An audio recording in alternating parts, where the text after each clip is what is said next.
नमस्कार मंडळी, आपण पाहत आहात टकाटक मराठी. मुंबई सोडायला तयार असल्याचं धक्कादायक वक्तव्य केलंय प्रसिद्ध अभिनेते आणि दिग्दर्शक महेश मांजरेकर यांनी. राज ठाकरे आणि उद्धव ठाकरे यांच्या संयुक्त मुलाखतीदरम्यान मांजरेकरांनी थेट मुंबईच्या परिस्थितीवर घणाघाती टीका केली आहे. अभिनेते दिग्दर्शक महेश मांजरेकर आणि शिवसेना खासदार संजय राऊत यांनी मिळून मनसे अध्यक्ष राज ठाकरे आणि शिवसेना पक्षप्रमुख उद्धव ठाकरे यांची संयुक्त मुलाखत घेतली. याच मुलाखतीत महेश मांजरेकर यांनी मला कुणी पर्याय दिला तर मी लगेच मुंबई सोडायला तयार आहे असं स्पष्ट वक्तव्य केलं. मुंबईतील वाढती लोकसंख्या, प्रदूषण आणि खराब होत चाललेली जीवनशैली यामुळे आपण अस्वस्थ असल्याचं मांजरेकरांनी सांगितलं. इतकंच नव्हे तर माझी मुलं या शहरात वाढणार आहेत याची मला लाज वाटते असंही ते म्हणाले.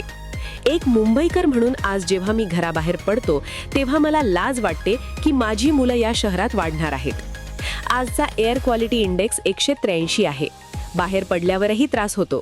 मला कुणी सांगितलं की कुठंतरी दुसरीकडे जा तर मी लगेच जाईन. मुंबईची अवस्था क्षमेपेक्षा 5 पट हवा भरलेल्या फुग्यासारखी झाल्याचं मांजरेकरांनी म्हटलं. सध्या मुंबईची लोकसंख्या 2,31,00,000 गेली असून ही मुंबई कधी डिटेंजेस्ट होणार असा सवालही त्यांनी उपस्थित केला. महेश मांजरेकर यांच्या या वक्तव्यामुळे मुंबईच्या भवितव्याबाबत पुन्हा एकदा चर्चा सुरू झालीय. तुमचं मत काय? मुंबई खरंच राहण्यायोग्य राहिलीये का? कॉमेंटमध्ये नक्की सांगा. आणि अशाच बातम्यांसाठी पाहत रहा टकाटक मराठी.